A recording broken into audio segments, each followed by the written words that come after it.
السلام عليكم ورحمة الله وبركاته. طلابنا الحلوين، طلاب 2026 عاملين ايه؟ يا رب دايما تكونوا بخير وصحة وعافية وسلام. اهلا بكم يا دكاترة في المحاضرة السادسة معانا على التوالي في كورس التأسيس للمرحلة الثانوية. ان شاء الله دي المحاضرة رقم 6 وبنتكلم فيها عن الصفات.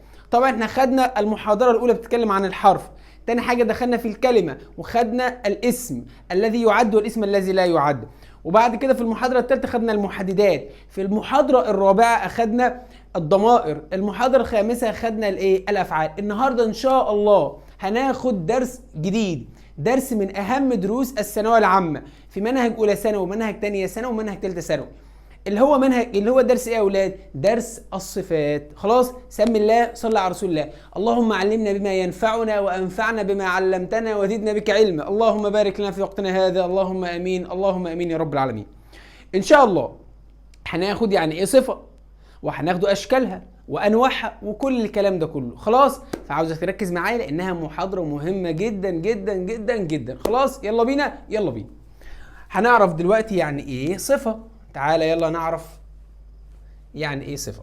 قال لك هي الصفة الاول احنا عارفين ان هي من ايه؟ من اقسام الكلمة. طيب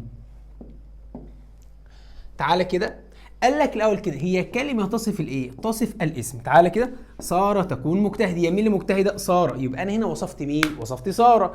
الاطفال تشعر بالتعب. هنا مين اللي بتشعر بالتعب؟ الاطفال. يبقى انا وصفت مين؟ وصفت الاطفال ان هم تعبانين. هو يكون غبي. هو مين اللي غبي؟ هو. قال لك يبقى هي كلمة تصف الاسم او ايه او ايه او الضمير. ممكن اشيل سارة واحط مكانها ايه يا اولاد؟ شي. فيها مشكله كده؟ يبقى لو قلت لك عرف لي الصفه تقول لي يا مستر هي كلمه تصف الاسم او الايه او الضمير. خلاص، صفه لما اوصف واحد هو طويل، قصير، سريع، كبير. خلاص. طيب مكانها فين يا مستر؟ قال لك ركز بقى معايا كده. عندنا لما الاقي واز وار على طول بجيب وراها صفه. لما الاقي ووز ووير بجيب بعدها صفه. لما الاقي لوك وسيم وساوند وابير، كل الكلمات لوك سيم ساوند ابير، لوك سيم ساوند ابير، لوك سيم ساوند ابير، الاربع كلمات دول بمعنى ايه؟ يبدو، وبجيب وراها الايه؟ الصفه. عندنا كلمه زي كلمه جيت. هتقول لي يا مستر هي مش جيت دي بمعنى يحصل على؟ هقول لك شاطر. ركز بقى معايا كده عشان نفهمها. كلمه يا اولاد جيت اذا جاء وراها اسم بنترجمها، ركز بقى معايا كده،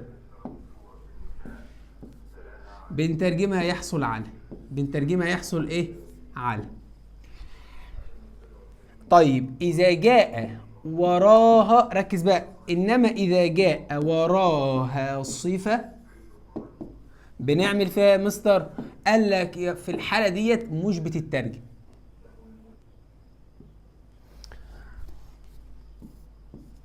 هيجي وراها ايه يا ولاد بقى؟ قال لك هنا في الحاله دي يا مستر مصطفى لا تترجم. مش فاهم الكلام ده يعني؟ تعالى كده ناخد مثال. تعالى يلا. لما اقول مثلا اي، ركز كده، اي جيت انفورميشن. هتقول يا مستر ده كلمة انفورميشن دي معناها يحصل، معناها ايه؟ معلومات. طيب بص المثال التاني بقى. I get tired. ما تيجي كده نترجم مع بعض. تعال نترجم، او خليها باللون ده احسن.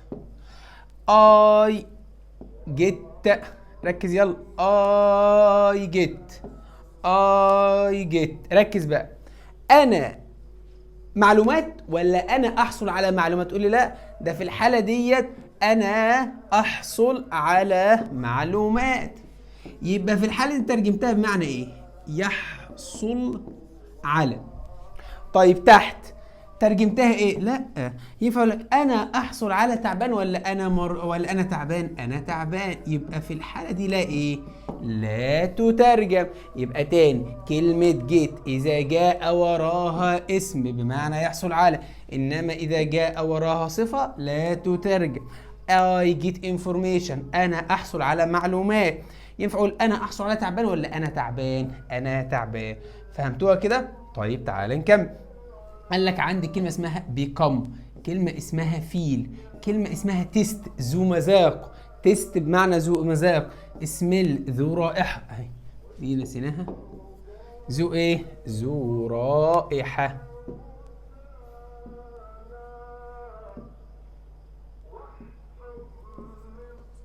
طيب تعالى نشوف يلا كده. يو لوك هابي، انت تبدو سعيد. ايه اللي عارف ان دي صفه جت بعد لوك؟ بص كده، تيستس الطعام ذو مذاق ايه؟ لذيذ. ذيس روم، هذه الغرفه ذو رائحه سيئه. بص كده كلمه سميل جه وراها ايه؟ صفه باد بمعنى سيء. الكلمات دي كلها بيجي وراها الايه؟ الصفه. تعالى كده، عمر يشعر بالايه؟ بالتعب. ايه اللي عرف ان دي صفه جت بعد فيلز يشعر؟ ساره جيت ايفل، كلمه ايفل دي معناها ايه؟ شريره. ساره تكون شريره. كلمه جيت ترجمناها؟ لا ما ترجمناها. يحصل على؟ لا، بتبقى زي ام واز وار وزور عاديه. ايه تكون شطر بعد ازاي. خلاص يبقى تاني، اذا لقيت في الجمله ام واز وار ووز وي وجيت وبيكم وسيم وساوند ولوك وابير، كل الافعال دي كلها بيجي وراها الايه؟ الصفه. فيها مشكله كده؟ تعال نحل يلا. يولوك، انت محتاج هنا ايه؟ هتقول لي مستر محتاج صفه. طيب دي حائل بمعنى بسعاده، دي اسم. اي كلمه منتهى بالمقطع ده اسم. احنا محتاجين صفه ولا اسم؟ ديت مقارنه هناخدوها المحاضره القادمه. خلاص يبقى الاجابه بتاعتي ايه؟ هابي، انت تبدو سعيد اليوم. بعدها اي ووز، كلمه ووز دي يبقى انا محتاج ايه؟ ايوه محتاج صفه. هيفي تنفع، يلا دي اخرها نس مش نافعه، دي مقارنه، دي تفضيل، يبقى الاجابه بتاعتي ايه؟ هيفي. اي كلمه اخرها اي ار ما تختارهاش، دي مقارنه. اي اس تي تفضيل، اي ار مقارنه، اي اس تي ايه؟ تفضيل. ال واي حال، نس اسم. علي جيت نو ان جيم، يلا علي يكون صحي، دي حال اخرها ال واي اهي. دي اي ار مقارنه، اي اس تي تفضيل، احنا عايزين صفه عاديه هيلسي. الاطفال ايه؟ تعالى بقى، ده حال، ده مقارنه، ده تفضيل. دي غلط ودي غلط ودي غلط، وتبقى الاجابه ايه؟ جود. ركز بقى كده، عندنا مجموعه من الكلمات ياتي بعدها الايه؟ الصفه. الصفه بتيجي وراها على طول. ايه الكلمات دي؟ قال لك اول كلمه عندنا anybody، anyone، anything، anywhere. اول ما الاقي كلمه من الاربعه دول اجيب الصفه ايه؟ بعدها. جميل. لما الاقي nobody، no one، nothing، nowhere، شايف الكلمات دي كمان اجيب الصفه ايه؟ بعدها. حلو. طب اقول لك الصفه خير ال واي؟ لا، هتقول لي مثلا ال واي ده حال، اي ار دي مقارنه، اي سي تي تفضيل، يبقى الصفه ما فيهاش لا ال واي ولا اي ار ولا اي سي تي ولا فيها نس. خلاص. طيب ايه كمان؟ somebody، someone، something، somewhere. جميل. everybody، everyone، everything، everywhere. كل الكلمات اللي قدامك دي الصفه بتيجي بعدها ولا قبلها؟ لا مستر بتيجي بعدها. فيها مشكله؟ طيب بص كده، I met somebody، ركز بقى، انا محتاج ايه بعدها؟ محتاج بعدها صفه.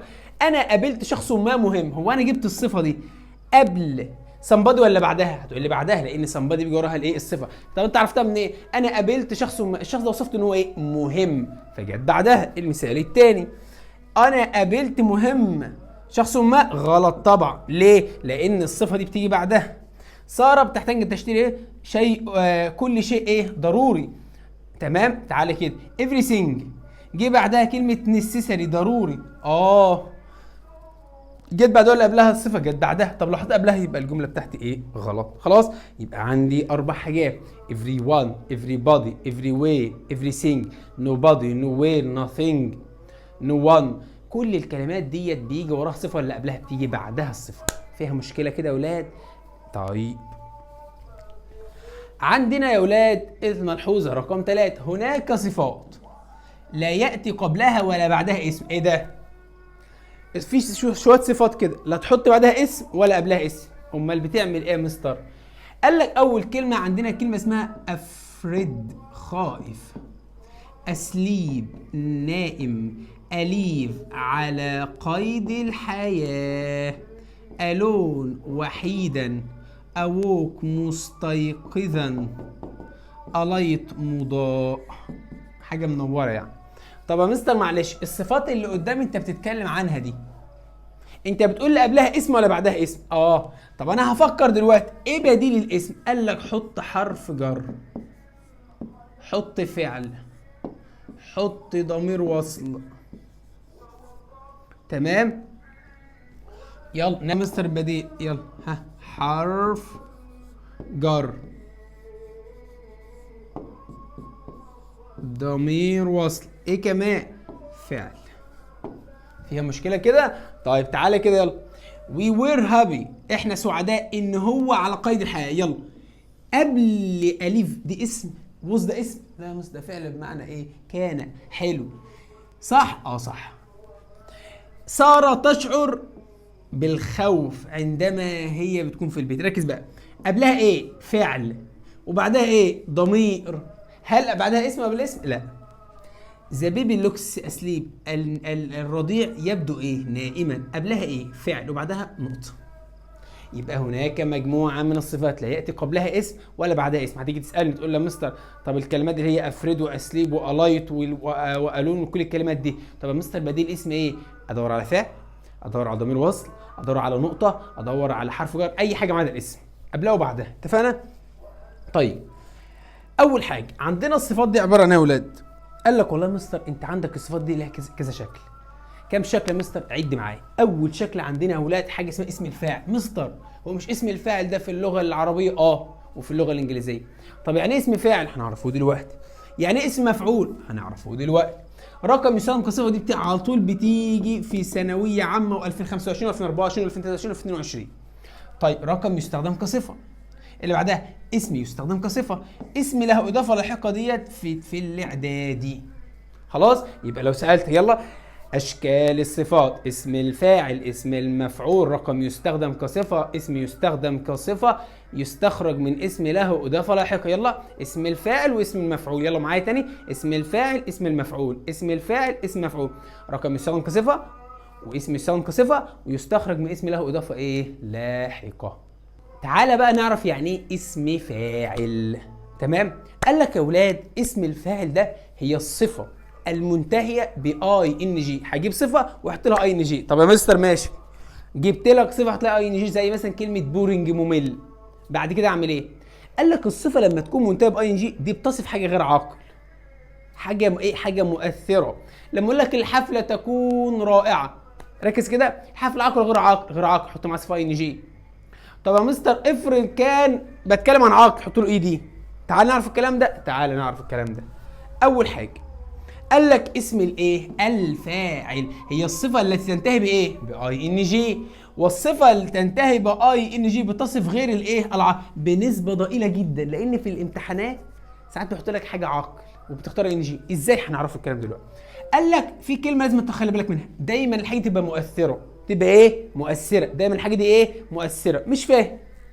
الاول صفات زي ان جي: انترستنج شيق، amazing مدهش، annoying مزعج، exciting مثير، boring ممل، confusing محير. كل الصفات اللي قدامك دي بتنتهي باي ان جي، يبقى بتصف حاجه غير عاقل بنسبه ضئيله، او ممكن نقول عليها حاجه مؤثره. الانجليزي ده مؤثر ولا متاثر؟ مؤثر. اقول لك مثلا الكيمياء مؤثره ولا متاثره؟ مؤثره. تعال نشوف امثله احسن. تعال نشوف امثله. ذا بارتي الحفل، عاقل غير عاقل؟ غير عاقل. اكزايتنج الحفله متاثره ولا مؤثره؟ مؤثره. ما دام الحاجه مؤثره حط لها ان جي، ولا الترجمه ولا بتاع. الانجليزي ده مؤثر ولا متاثر؟ مؤثر، اي ان جي. طب انا مستر عايز ترجم. الانجليزي كان هوريفاينج، مرعب ولا مرعوب؟ مرعب. وهيترعب منك طبعا؟ لا طبعا. يبقى دي معناها ايه؟ مرعب. هذا الصوت يكون ايه؟ مزعج. يلا مؤثر ولا متاثر؟ الصوت ده مؤثر، والصوت هيتاثر بيك. طيب محمد صلاح، السؤال ده جه في ثانيه ثانوي في امتحان مركز من ضمن المراكز. قال له ايه؟ مو صلاح is not for fans. محمد صلاح مدهش لجماهيره ومشجعين ولا مندهش؟ لا، محمد صلاح هو ايه؟ مؤثر في جماهيره. ما دام مؤثر يبقى ان جي. ايه ده يا مستر؟ ده محمد صلاح ده عاقل. عشان كده قلت لك ايه؟ هي بتصف العقل بنسبه ضئيله جدا، فخليك في حته مؤثر احسن لك. اتفقنا؟ يبقى لو سالتك قلت لك الله اكبر الله اكبر، قلت لك الصفه المنتهيه باي ان جي بتصف الايه؟ هتقول لي يا مستر بتصف العقل بس النسبه ضئيله جدا، نقدر نقول عليها ايه؟ مؤثر. خلاص، يبقى هي الصفه المنتهيه باي ان جي بتصف غير العاقل بنسبه ضئيله جدا، وساعات بتصف العاقل، بس دايما في كل الحالات غير عاقل عاقل بتكون حاجه مؤثره. فيها مشكله؟ طيب تمام. طب يا مستر خدنا الاي ان جي، بص بقى غلطه عندنا اهي، دي اخرها ايه؟ اي دي، عدلها عندك يلا.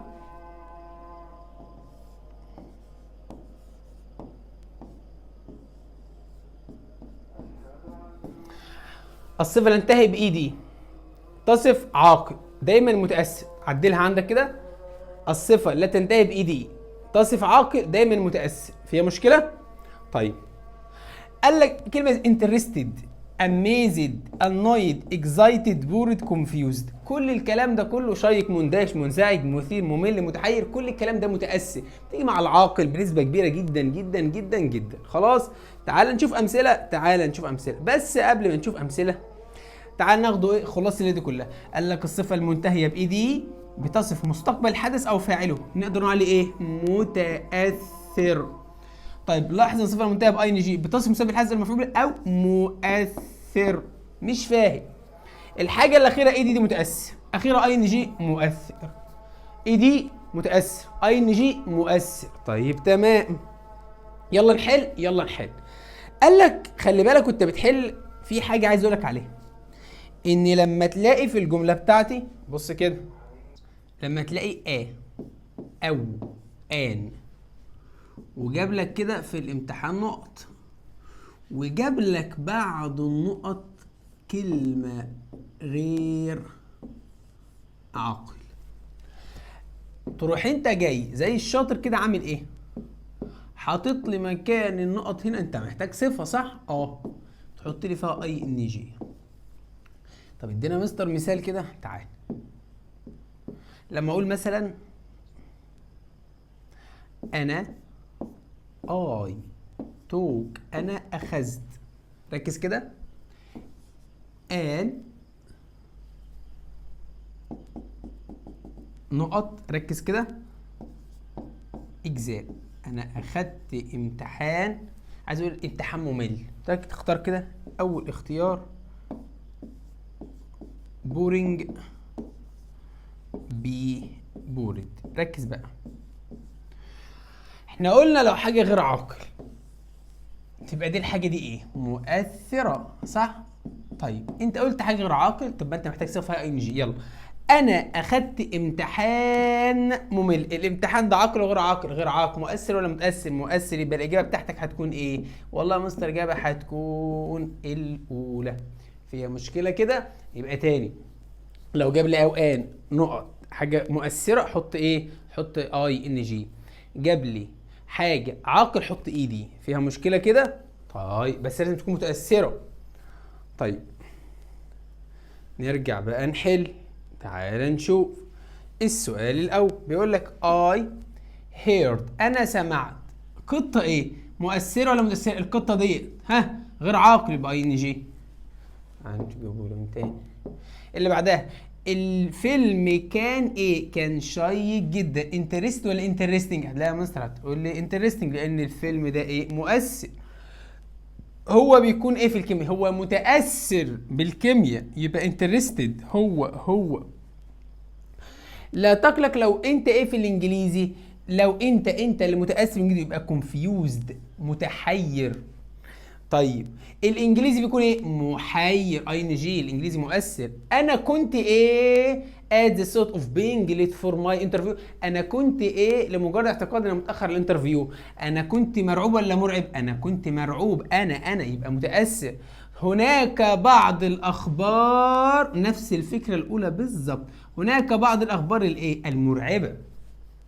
خلاص، يبقى احنا خدنا تاني اشكال الصفات: اسم الفاعل، اسم المفعول، يلا اسم الفاعل، اسم المفعول، رقم يستخدم كصفه، اسم يستخدم كصفه، يستخرج من اسم له اضافه ايه؟ لاحقه. تعال نكمل. رقم 3 قال لك يا مستر رقم يستخدم كصفه، خلي بالك من الحته دي.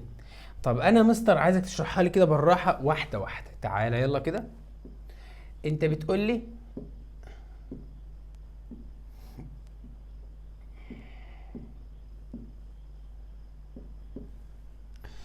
في كم ملحوظه عايزك تخلي بالك منهم. اول ملحوظه، ايه الملحوظه الاولى؟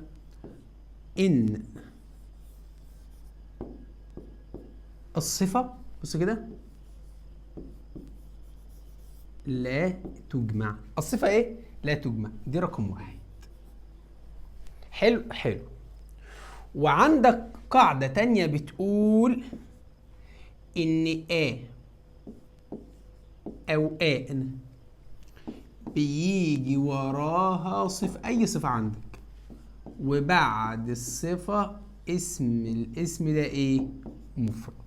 حلو. تعالى بقى كده واحدة واحدة.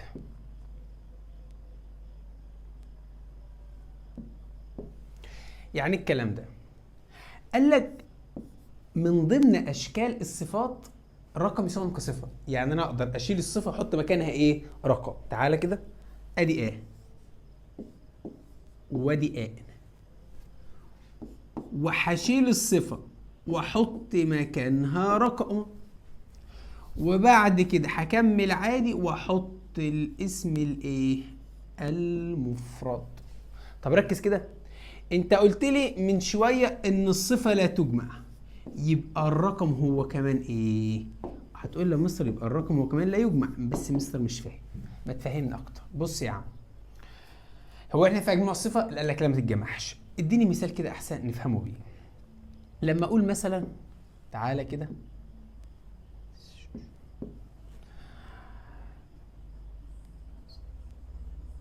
اتس، ركز،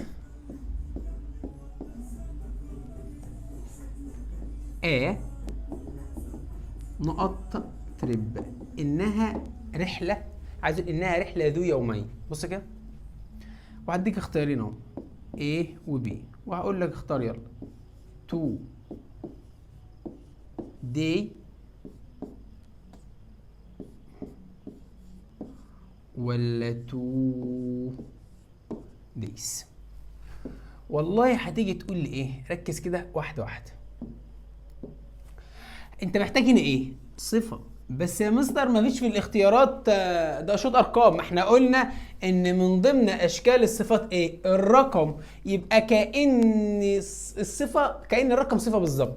بما ان الصفه لا تجمع يبقى كمان الرقم لا يجمع، يعني ما ينفعش احط له اس. يبقى الاجابه بتاعتي ايه؟ الاولى. فهمناها يا اولاد؟ يبقى انا بشيل، ركز كده، بشيل الصفه واحط مكانها رقم، وبما ان الصفه لا تجمع الرقم كمان لا يجمع، ما ينفعش احط له اس. خلاص؟ طيب تمام، نرجع تاني. يبقى اهو الصفه بمفردها لا ياتي قبلها لا ولا ان. يعني الكلام ده مستر لما اقول لك مصطفى از ا كايند، مصطفى يكون عطوف، ركز كده، مصطفى عطوف، ايه اللي انت عامله؟ حط او ان، يبقى الجمله كده غلط. يبقى الصفه لما تكون لوحدها حط او ان. او ليه؟ مصطفى از كايند، شلت ا منها. هتقول لي يا مستر طب امتى احط لها ا وان؟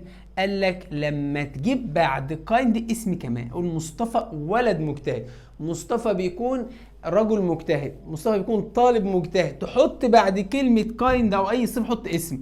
أعملها إزاي بقى يا مستر؟ أهي، عايز تحط أو آن تجيب بعدها صفة تحط اسم إيه؟ مفرد. طب شيل اسم المفرد؟ لا، شيل أو آن. خلاص؟ أقول له مصطفى إز يا مستر ما إحنا حطينا تيتشر، بيكون مدرس عطوف. مصطفى إز كايند غلط. يبقى أنت عايز تقول إيه؟ عايز تحط أو آن قبل صفة، حط بعدها كلمة، بعد صفة كلمة. طب شيل أو آن، شيل الكلمة. خلاص؟ طيب تمام. ساره بتكون شريره، يلا صح ولا غلط؟ ايه ده؟ مستر قال او ان محتاجه بعدها ايه؟ بعد الصفه كلمه. غلط. طب بص، اقول ساره از ايفل، ساره بتكون شريره. طب ساره از ان ايفل جير، صح ولا غلط؟ لا صح عادي، ادي ان وادي الصفه وادي اسم. طب شيل ان، ما تنفعش. خلاص؟ طيب ايه اللي بعده؟ قال لك اهو او ان، حط بعدها رقم، حط بعدها اسم مفرد ايه؟ يعد. طيب جميل. قال لك هنا الرقم يحل محل الصفه، ولا يجمع الرقم في هذه الحاله. ليه؟ لان الصفه لا تجمع. عايز تبرر بقى؟ تكتب لان الصفه لا تجمع، يبقى هو الرقم كمان لا يجمع. تعالى كده، ابويا بيكون رجل، ادي وادي اسم، يبقى انت محتاج هنا ايه؟ صفه. ركز بقى، يبقى انت ما ينفعش تحط فيها اسم، فيها اس، يبقى الاجابه بتاعتي ايه؟ حاجه ما فيهاش اس. 40 years، ابي رجل بيكون رجل ذو 40 عام. انها رحله. طيب ادي ودي اسم، يبقى انا محتاج صفه. طيب ركز، من ضمن اشكال الصفات ارقام، يبقى ما تحطش هنا اس ولا اس ولا اس، يبقى الاجابه ايه؟ توداي. فيها مشكله كده؟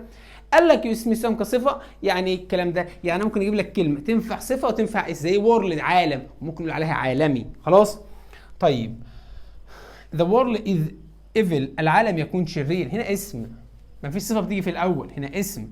علي بيكون لاعب عالمي. خلاص. طيب اللي جاء بقى خدناه في الاعداد يا ولاد، مثلا قال لك تستخرج من اسم له اضافه لاحقه، هجيب اسم واحط له اضافه، احط له اضافه هيديني صفه. تمام. زي كلمه هارم، ضرر، ترجم ورايا، ها، ضرر، حط له فول تبقى هارم فول، ضار، حولتها لصفه، الصفه اللي هي بالاخضر ده. طيب يوز يعني فائده، يوسفول يعني مفيد، ها، فائده.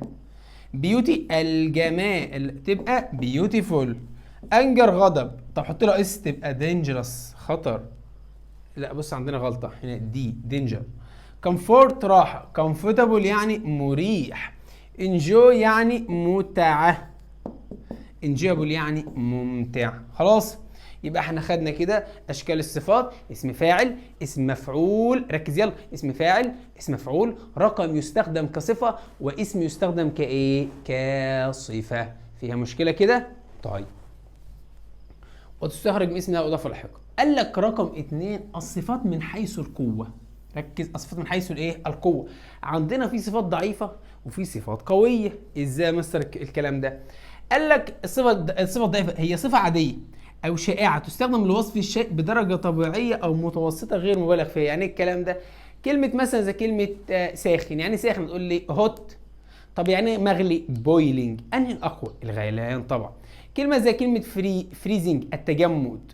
طب كلمه كولد، بارد، لما تكون حاجه بارده ولا حاجه متلجه اقوى؟ هتقول لي متلجه اقوى. خلاص. طيب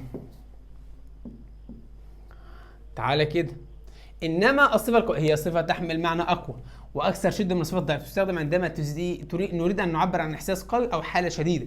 نفس الكلام، كلمه الغليان اقوى من الايه؟ السخونه. التجمد اقوى من الايه؟ من البروده. التعب الاقوى منه الارهاق. خلاص. طب انا عملت ايه بقى عشان انا بحبك وعارف انك بتعاني في اللغه الانجليزيه معاناه شديده؟ قلت ايه يا واد يا مصطفى، ما تيجي نسهل عليه شويه. فعملنا ايه يا راجل يا طيب؟ جبت لك كل الصفات الضعيفه اللي في الانجليزي، بس كل قال لك انك تذاكر ورايا. خلاص. اول كلمه عندنا يا ولاد بيج. كلمه بيج لما الاقيها اعرف ان هي صفه ضعيفه. طبعا الدرس ده هنعوزه امتى؟ لما ناخد الحال والظرف. سمول صغير، جود جيد، باد سيء، تايرد متعب، هوت ساخن، كولد بارد، هابي سعيد، انجري يعني غاضب، سربرايزد يعني مندهش، كلين يعني نظيف، كراودد يعني مزدحم، هنجري جائع، انترستنج شيق. ركز يلا، اخرها ان جي اهي، كليفر ماهر، بريتي جميل، فرايتند يعني ايه؟ خائف. خلاص. طب يا مستر معلش اسئلتها بتيجي ازاي؟ قال لك عندنا مجموعه من الكلمات تاتي قبل الصفات الضعيفه. الكلمات اللي قدامك ده اول ما اشوفها في الجمله وراها صفه ضعيفه. ايه الكلمات ده يا مستر؟ كلمه ابت قليلا، كلمه رازر الى حد ما، كلمه كوايت تماما، كلمه فيري جدا، اكستريملي، فيرلي. الكلمات الخمسه او السته اللي قدامك دول اول ما الاقيهم في الجمله اختار اي حاجه من الصفات الضعيفه اللي فوق دي. تعال نشوف امثله، تعال نطبق يلا. ذا بارتي الحفله كانت از فيري نقط. هتقول لها مستر فيري جدا اهي، جميل. محتاج ايه بعدها؟ هتقول لها مستر محتاج بعدها صفه. جميل. يبقى عايزين صفه ضعيفه ولا صفه قويه؟ محتاجين صفه ضعيفه. طب يا ترى سربرايزد ولا اميزد؟ طيب هتقول لها مستر سربرايزد مندهش. انما كلمه اميزد يا ولاد صفه ايه؟ قويه. ده اهي صفه، اكتب يلا جنبها كده، صفه قويه معناها مندهش. يبقى الاجابه بتاعتي سربرايزد لانها صفه ضعيفه. خلاص. طيب علي كان ايه اليوم؟ انا جبت لك تايرد. تايرد يعني ايه؟ متعب. طيب متعب دي صفه ضعيفه ولا قويه؟ تقول لي صفه ضعيفه. يبقى انا محتاج كلمه من الكلمات اللي تيجي قبلها. تقول لي اكستريملي، يعني اكستريملي للغايه، انما ابسولوتلي بي وراها صفه ايه؟ قويه. فهمناها؟ هتقول لي يا مستر ما هي الصفات القويه؟ تعالى بقى هنا الصفات الضعيفه اهي، ركز كده. الصفات الضعيفه كل كلمه الاقوى منها تحتها. يعني كلمه بيج الاقوى منها ايه؟ ركز كده، بيج يعني كبير. الاقوى من الكبر ايه؟ الضخ، حاجه ضخمه، انورموس او هيوج. دي صفة قوية. تيني يعني ضئيل. wonderful أو excellent يعني ممتاز أو رائع. exhausted boiling cold delighted مبتهج furious amazed ركز كده amazed ده مذهول أو مندهش صفة قوية. spotless يعني طاهر. كلمة زي كلمة باكد معبأة. starving يموت جوعا جعان جاي من كلمة starvation مجاعة. fascinating يعني ساحر. brilliant يعني متألق. terrified يعني مفزع. خلاص. طيب يا مستر زي ما في كلمات كانت بتأتي قبل الصفات الضعيفة هناك بعض الكلمات تأتي قبل الصفات الايه القوية. absolutely completely totally entirely terribly awfully. الكلمات اللي قدامك دي كلها بتأتي قبل الصفات الايه القوية. the party is terribly. بص كلمة terribly ديت بيجي وراها ايه صفة قوية. يلا surprise لا يا مستر surprise صفة ضعيفة يبقى انا عايز amazed مندهش. علي was exhausted. كلمة exhausted صفة ايه قوية. يبقى انت محتاج قبلها حاجة من الكلمات اللي بتيجي مع الصفات القوية اللي كلمة ايه absolutely. خلاص. طيب رحت انا عاملها لك اهي. بص اهو دي صفات لسه قاريها دلوقتي الصفات الضعيفه الصفات القويه منها اهي. فيها مشكله كده. المهم انك تذاكر كل حاجه قدامك اهي. طب يا مستر معلش في كلمات بتيجي مع الصفات الضعيفه والصفات القويه زي كلمه ريلي حقا وبريتي ايه الى حد ما. الكلمتين دول لما بلاقيهم بجيب معاهم صفات ضعيفه وصفات ايه وصفات قويه. طب بص كده ريلي عايز ضعيفه دي ضعيفه ودي قويه يبقى ايه وبي. اللي بعدها علي ووز. علي بيكون ايه اكزوست. اكزوست دي صفه ايه قويه. طب قويه ديت بريتي بتيجي مع القويه وابسوليت بتيجي مع القويه ايه وبي. اللي بعدها علي ووز طاير. طاير دي صفه ضعيفه. اكستريملي مع الضعيفه وبريتي مع الضعيفه والقويه يبقى ايه وبي. خلاص. طيب اخر حاجه يا اولاد انواع الصفات. خدنا اشكال الصفات. الصفات من حيث القوه يبقى صفات من حيث الشكل 5. صفات من حيث القوه 2 ضعيفه وقويه. طب الصفات من حيث النوع بقى قال لك دي اهم حاجه في الصفات. صفه قصيره وصفه طويله. ما هي الصفه القصيره؟ قال لك والله يا مستر هي الصفه التي تتكون من مقطع واحد فقط كلمه واحده. طب يقصد بها ايه مقطع واحد نطق واحد بس. يقصد بنطق واحد ايه كلمه صغيره زي بس كده بيج. بيج انا قلت بيج وقلت بيج قلت بيج. قلت فاست وقلت فاست. تول وقلت تول طلعتها على مره واحده يبقى مثلا بيج فاست تول هاي مرتفع. يبقى انا بطلع الكلمه على نطق واحد بس. خلاص. عكسها على طول هي صفه تكون من اكثر مقطع اللي هي الصفه الايه الطويله زي اكسبنسيف. وانت لما بتيجي تنطق الكلمه تقول اكسبنسيف بتقول بيوتيفول بتقول انترستنج ولا بتقول اكسبنسيف انترستنج بتقول بيوتيفول. يبقى بتكون من اكثر مقطع مثلا اكسبنسيف بيوتيفول او انترستنج تبقى اكتر من مقطع. ممكن يبقى 2 ممكن يبقى 3 ممكن يبقى ايه 4. دي معناها غالي.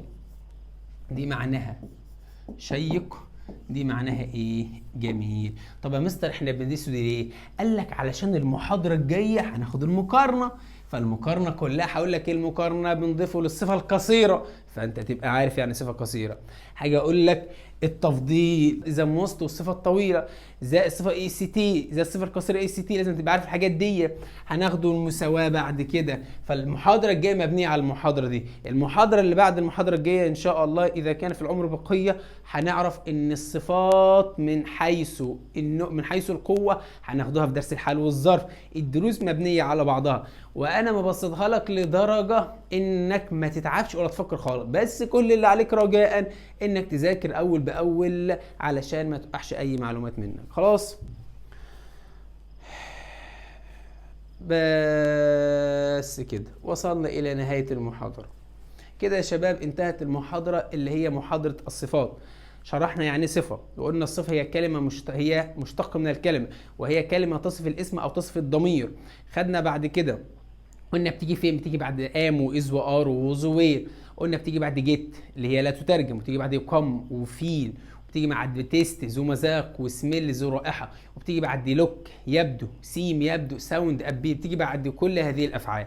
خدنا بعد كده في هناك كلمات تأتي بعدها الصفة زي everyone و everybody و something و somebody و anybody و anyone و anywhere كل الكلمات دي كلها.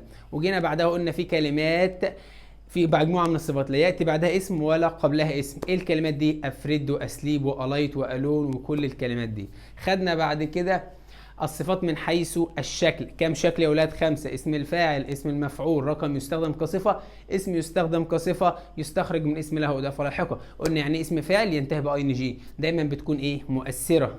تمام. قلنا طب الصفة لو منتهية باي دي بتصف مين؟ هتقول لي يا مستر بتصف الاشخاص اللي هم مين؟ العاقل. طيب اللي هو دايما بيكون ايه؟ متأثر. خدنا بعد كده رقم يستخدم كصفة.